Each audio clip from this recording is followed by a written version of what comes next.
Hong Kong SFC to establish consultative panel for licensed crypto exchanges. Yip said the panel will include representatives from each licensed exchange and would build community transparency and shared responsibility among licensees. The SFC's Eric Yip said the panel will include representatives from each licensed exchange. He expects the panel to develop a roadmap for crypto products and services.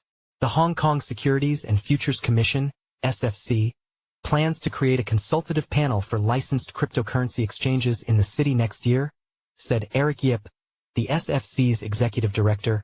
Intermediaries. Speaking at Hong Kong FinTech Week on October 28, Yip said the panel will include representatives from each licensed exchange and would build community transparency and shared responsibility among licensees. We expect the panel deliberation will result in a comprehensive virtual assets white paper that outlines the development roadmap for products and services, as well as potential enhancement in compliance and risk management, he said. The move will be part of the city's effort to establish a comprehensive framework for digital assets, which includes upcoming legislation for OTC trading and stablecoins.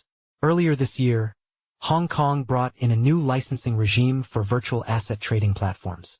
3 are currently licensed in the city, and Yip said the SFC was currently processing the application of another 14, 11 of which have pre-existing businesses in Hong Kong. He added that he expected more licenses to be granted by the end of this year. But Yip also cautioned that while virtual assets were at the forefront of the agenda for financial regulators globally, investors still need to be protected through regulation and education. In the first half of this year, 1.5 billion Hong Kong dollars, $193 million, was lost to investment fraud in the city, while fraud and scams accounted for almost half of reported crimes, according to a police statement. It did not publish results on how many of these cases involved cryptocurrency, but figures from 2023 show that crypto-related fraud accounted for more than half of investment fraud losses.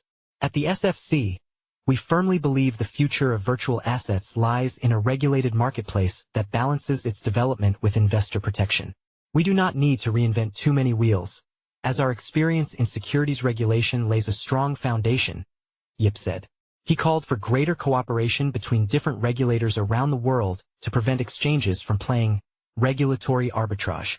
Yet it is proving to be a challenge. Some of the biggest exchanges globally have dropped out of the Hong Kong licensing application process, including OKX, HTX, and a local Binance-backed exchange.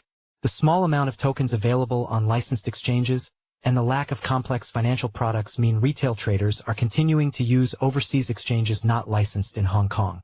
Without mentioning this issue explicitly, Yip said that regulators needed to stay on their toes to keep up.